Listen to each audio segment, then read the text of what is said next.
Chers téléspectateurs, bonsoir, bienvenue dans cette nouvelle édition de Métro News. Au sommaire de ce jeudi, les 7 personnalités devant constituer le Conseil présidentiel sont connues désormais. Tous les partis politiques concernés ont désigné leurs représentants au sein de cette structure. Petite Dessalines a finalement désigné son représentant après plusieurs jours de tâtonnement et d'hésitation. Le Conseil de sécurité de l'ONU encourage les Haïtiens à diriger un processus politique inclusif avec l'aide de la CARICOM et du BINU pour des élections crédibles et démocratiques. Il condamne également les violences des gangs et plaide en faveur du déploiement de la mission multinationale. Et puis une vive tension a régné ce jeudi dans la zone du Champ de Mars. Une attaque de bandits a été repoussée par des agents de la PNH. Il y aurait des morts et des blessés au sein de la population civile selon des témoins.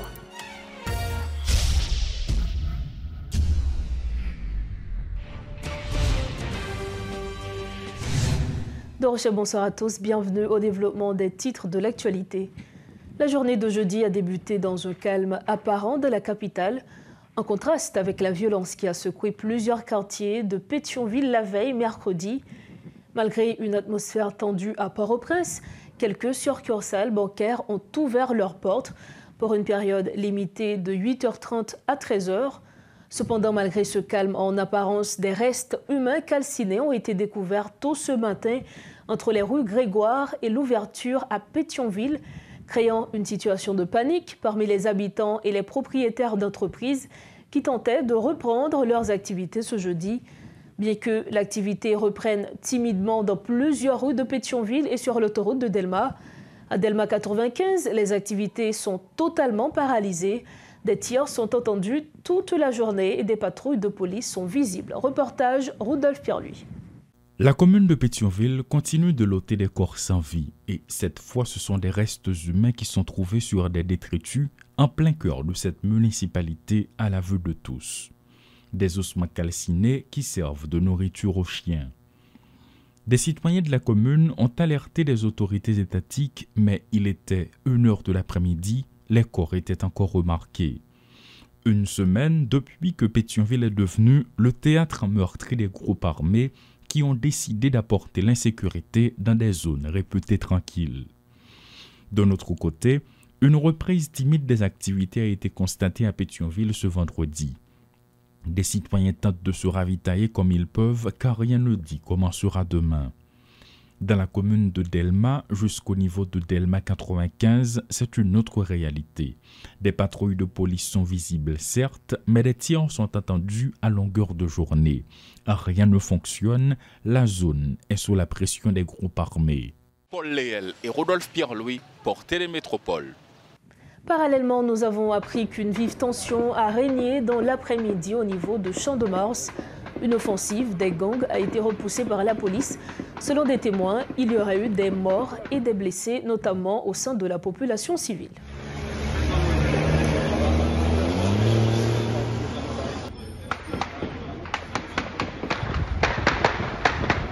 En politique, revirement spectaculaire de Petite Dessalines. Jean-Charles Moïse a finalement désigné son représentant au Conseil présidentiel après plusieurs jours de tâtonnement et d'hésitation. Maître Emmanuel Vertilher a été choisi pour occuper ce poste. Par ailleurs, une décision inattendue a été prise du côté des partis aidés, RAID et compromis politiques. Ils ont opté pour l'actuelle ambassadrice d'Haïti à l'UNESCO, Madame Dominique Dupuis, plutôt que l'ex-ministre Marie-Ghislaine Monpremier. Actuellement, le Conseil présidentiel est composé comme suit. Collectif du 30 janvier, ingénieur Edgar Leblanc-Fils. Accord du Montana, économiste Fritz Alfonjean. Accord du 21 décembre, docteur Louis-Gérald Gilles. Aidé, RAID et compromis politique et alliés, Madame Dominique Dupuis. Famille Lavalas, l'architecte Leslie Voltaire. Parti Petite Dessalines, Emmanuel Vertilher. Le secteur privé est représenté par Laurent Saint-Cyr et les 2 observateurs au sein de ce conseil sont le docteur Fresnel Joseph et le docteur René Jean Jumeau. Toutefois, compte tenu des tergiversions parmi les acteurs, un nouveau coup de théâtre n'est pas à écarter. Et pour une analyse en profondeur de la mise en place de cette structure, nous avons avec nous, via visioconférence, Mathias Pierre, ancien ministre chargé des questions électorales. Monsieur Mathias Pierre, bonsoir et bienvenue à Metro News. Bonsoir et c'est un plaisir d'être avec vous cet après-midi. Merci encore à vous de votre disponibilité. Vous êtes auteur, ancien candidat à la présidence en 2015 et également ancien ministre délégué chargé des questions électorales. Et nous savions depuis quelque temps, l'actualité est dominée par la mise en place d'un conseil présidentiel. Mais la grande surprise, c'est le leader de Petite Dessalines, Moïse Jean-Charles, qui a désigné M. Emmanuel Verthilaire pour représenter son parti dans ce conseil présidentiel. Or, nous connaissions déjà la position du sénateur à ce sujet. Vous qui étiez membre du parti, comment peut-on expliquer ce virage politique, M. Pierre? Permettez-moi de ne pas commenter spécifiquement sur une action d'un leader politique, mais ce que je peux dire en fait, c'est que Haïti vit un moment exceptionnel.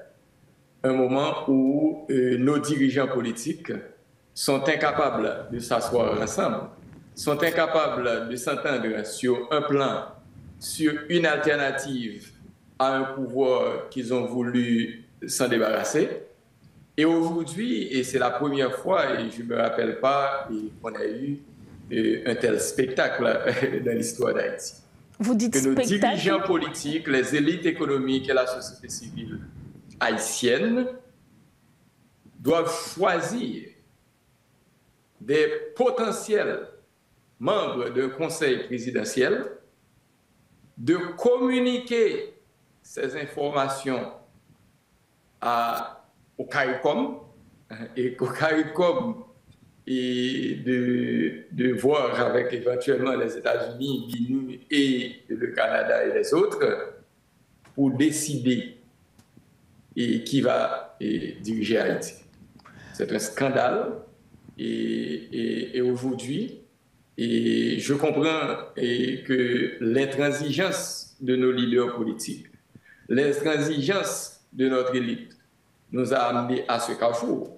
Quand j'étais ministre, je le disais à chaque présentation, à chaque intervention. Alors, vous aviez S'il n'y a pas d'élection, ce serait le chaos total.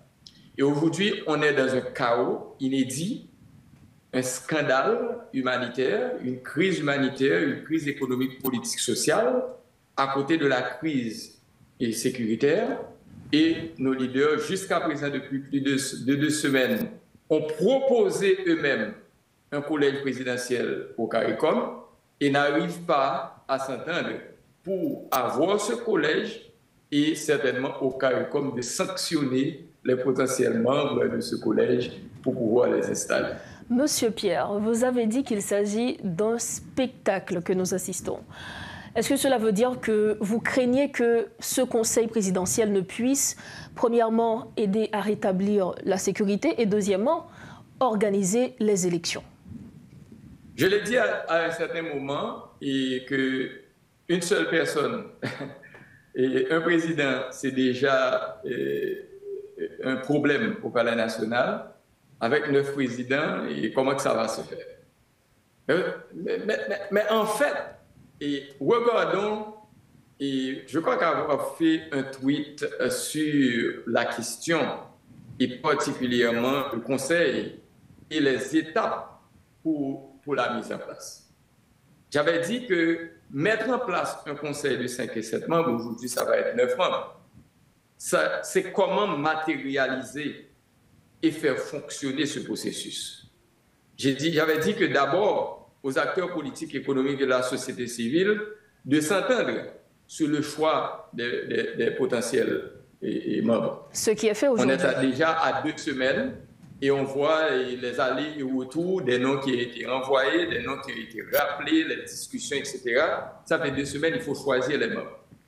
Maintenant, à ces membres de s'asseoir ensemble pour décider qui va être le président. Parce que celui qui va être le président théoriquement de la République.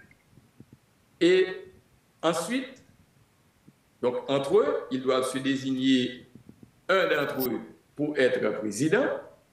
C'est la deuxième grande étape. Et l'autre étape, il faut à ses membres de choisir un secrétaire général pour le palais national, puisqu'il va falloir décaisser, s'occuper de leur sécurité, etc. Et c'est au secrétaire général du palais national de prendre ses décisions légalement. Par la suite, il faut qu'à ses membres de s'entendre sur le choix d'un Premier ministre. Et ensuite, s'entendre sur le choix des ministres pour faire partie du gouvernement. Et vous excusez, M. Pierre, et le Conseil électoral.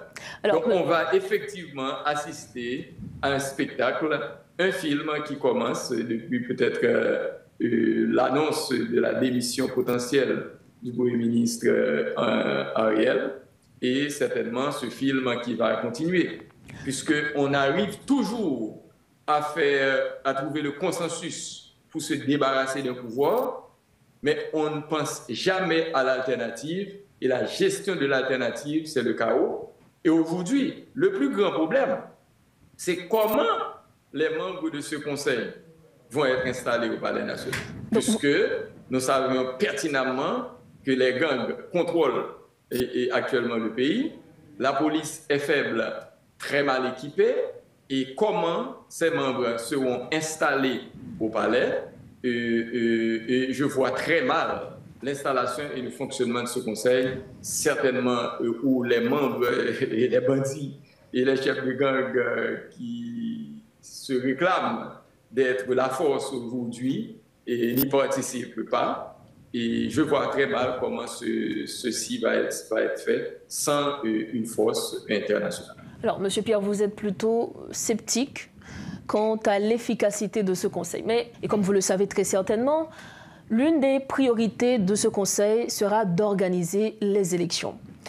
En tant qu'ancien ministre délégué chargé des questions électorales, combien de temps faudrait-il à ce Conseil pour organiser les élections dans ce pays ?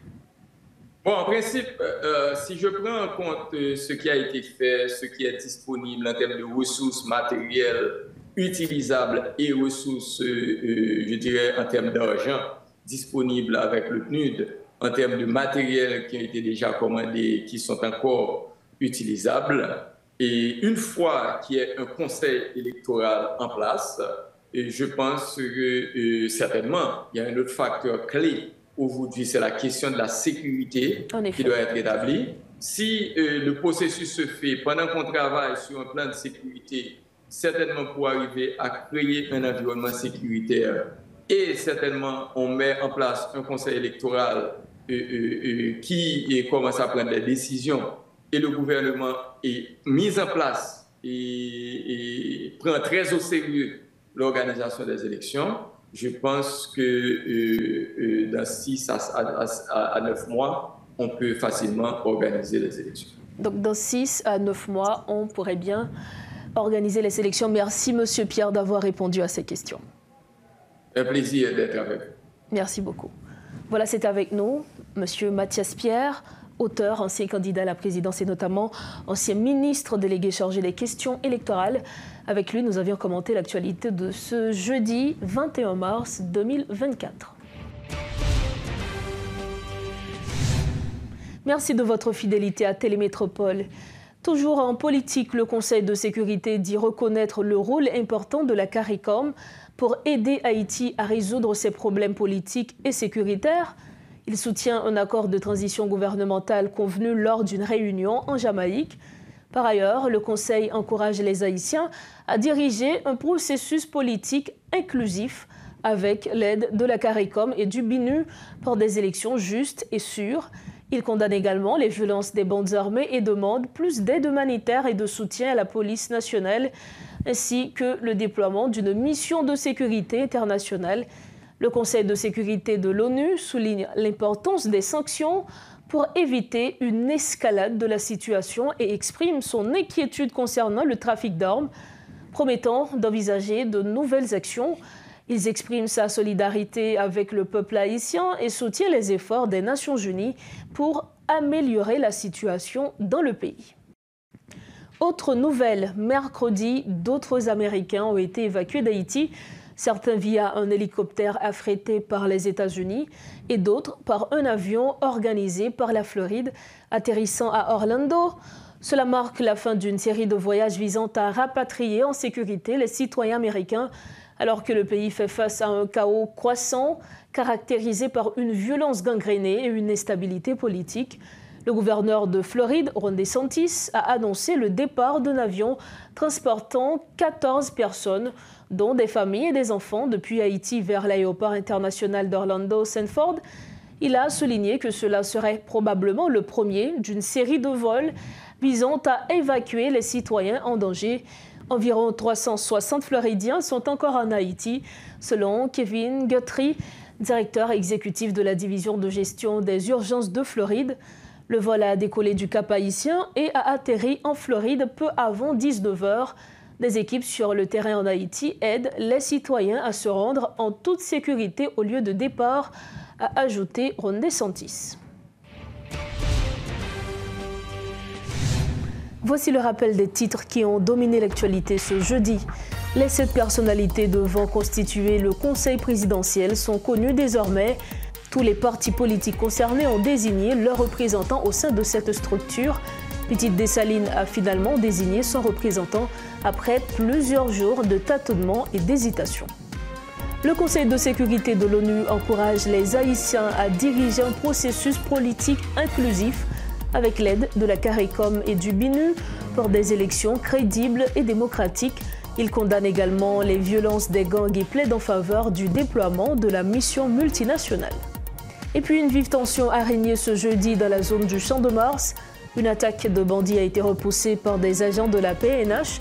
Il y aurait eu des morts et des blessés au sein de la population civile, selon des témoins. C'est ainsi que nous refermons cette nouvelle page de Métro News. Merci infiniment à chacun de vous de l'avoir suivi et de votre fidélité. Restez sur Télémétropole. Bonsoir.